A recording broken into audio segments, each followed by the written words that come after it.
Not common these days, but we still have a lot of developmental challenges. The most vital challenge is that we have to ensure availability of energy for every citizen. Absent that, we would be facing consequences which are difficult to describe. We also have to make that energy available at prices which are affordable, and we equally need to continue to be committed to the sustainable green transition. Taking in the wider picture, I recollect you speaking so eloquently at ADIPEC last year, and you mentioned that some of the challenges, higher oil prices, back then they were in the $80 range. Now we are at 2021 lows, as I just mentioned. Now you're a seasoned diplomat. You've seen the world through many prisms, wearing various hats. Your book, Delusional Politics, talks about a fractured world. Now, if we talk about a fractured world, we talk about geopolitics. Oil and gas are the poster children of the most geopolitically influenced commodities out in the wider world that India craves, India needs for its burgeoning economy. How do you protect or attempt to protect the interests of your citizens in such a fractious climate? I believe there's one thing that we have successfully done is that the Honorable Prime Minister has navigated these policies with the individual citizen and consumer at the center of the discussion. We are a large market, and I think in a situation, if I may be forgiven, and I'll be as diplomatic as I can be, there is no shortage of crude in the world. There used to be a global figure of 102 million barrels a day prior to the OPEC plus cuts. They cut by 5 million barrels. Iranian oil, Venezuelan oil, all that went away. We don't buy from them for obvious reasons. But even that 102 million barrels and 5 million removed, you can legitimately ask a question. And price is still around 70. Why? It could be due to a variety of factors. It could be that the market has already factored in a slowdown in the world's second largest economy, which is $19 trillion. But it's a volatile situation. If you use words like the global scenario is fragmented, I think you're putting it mildly. The Russia-Ukraine factor, February 2022 was one. The other issues, the escalating tension between, let's say, countries in the Middle East, the problems in the Gaza Strip, attacks by non-state actors, that's one part of it. But there is one thing that reassures me as an analyst, I'm not as a minister, which is that at this point of time, we are witnessing a situation that none of these actors, whether it's states or non-state actors, want the situation to spiral out of control and produce an overall conflagration. None of them want to do that. That is reassuring. But where does oil and gas figure in this? Let me give you my limited take on it. It is a supply management issue because you have the oil, you'd rather that you hold it back, and you want the price to give you a better return. But today there is more and more oil coming onto the market. Yes, sir. There are new suppliers coming on. We ourselves have diversified our sources of import from 27 countries to 39 countries. There's more oil coming on in Latin America, more in Brazil, more in Guyana. I'm just giving you an example. Sure. Parts of Africa, there is more gas coming on.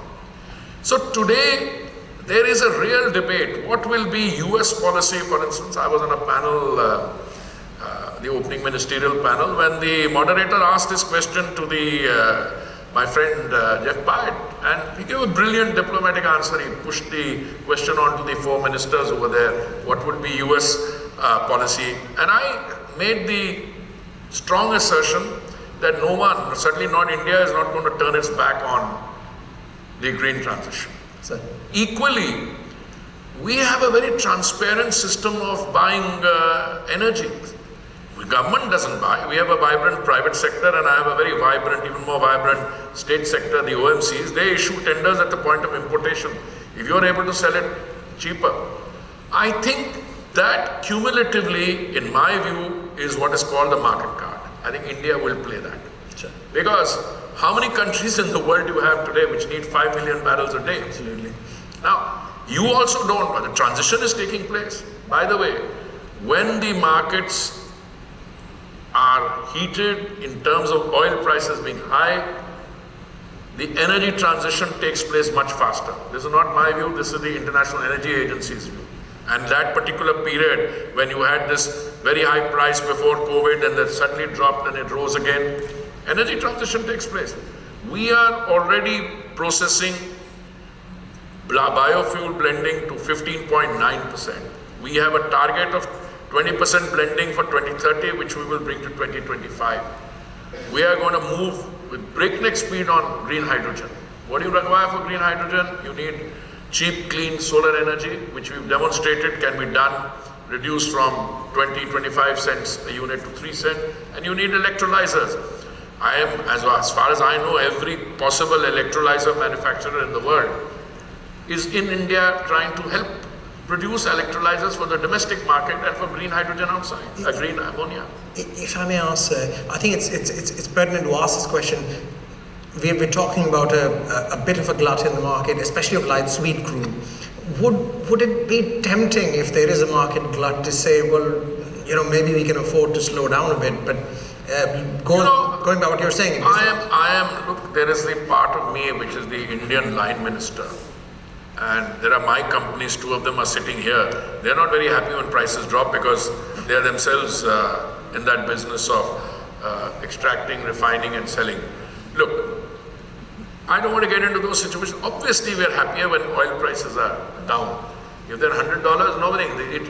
It results in those who are flirting with recession to go deeper into the recession. So you need energy to be affordable and available to everyone for it. But equally, there's a part of me which tells me it should be predictable and stable so that people can take this. I am 100%, and so are all my colleagues, drawing inspiration from the Honorable Prime Minister, committed to green transition. But we are realistic people. We know that in order to make that transition fully, we have to survive the present and for the next period during which fossil fuel is going to be used. So if some energy becomes cheaper, all right, but be careful. You know what happened? All the do-gooders started narrative setting and says very bad, and somebody decided investments in this sector should stop. What happened? Whom did it hurt? It hurt those people.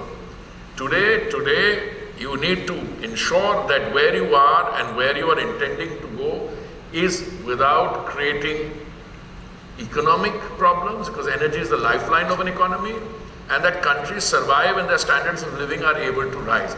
Now, my worry is, whilst you living in the UK, a very advanced economy, India, which is going at 7%, but there are parts of the global south which don't have access to basic energy.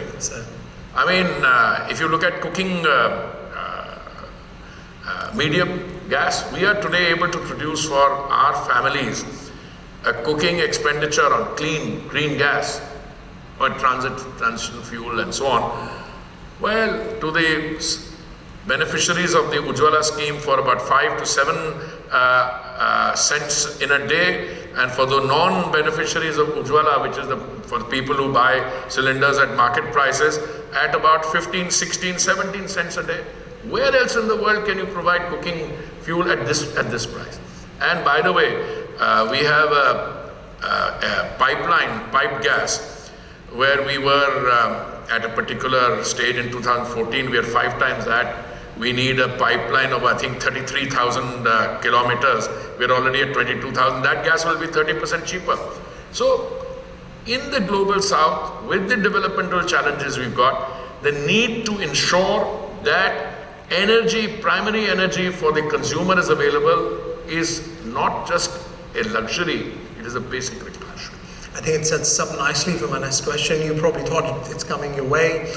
India Energy Week is going to be the first major energy event for next year. But before that, we have COP29, and people describe it as a political hot potato, where the nations of the world converge with their various demands. How will you juggle that as you have been over the years at COP28 and COP27? And if I may, the people often say, and some of your peers, emerging markets peers, will say, let the world carbonize first before we decarbonize. No, I think that would be a very self-serving sort of an argument. If I were to turn around and defend my action by saying that, polluters pays principle, that guy did it, let him pay the price, let me go down. I don't think that's a... So you believe in a more pragmatic dialogue? No, you have to be. By the way, India is a country which has met its Paris climate commitments. So that should give you an indicator that I'm not speaking freelancing, but that's my country position. More than that, all my companies sitting here, whether they are ONGC, I think has a target of being net zero by 2038. Well, 2038, 2040, so India net zero maybe 2070, but all these are very large companies in the energy sector. But more than that, I think we are today facing a collective crisis. The climate crisis is, let's not get into it's his making, her making, it's facing us. What you're seeing in terms of the devastating effects. I mean, there was a time at a senior political levels that say, well, there were climate skeptics, I don't know what you call them.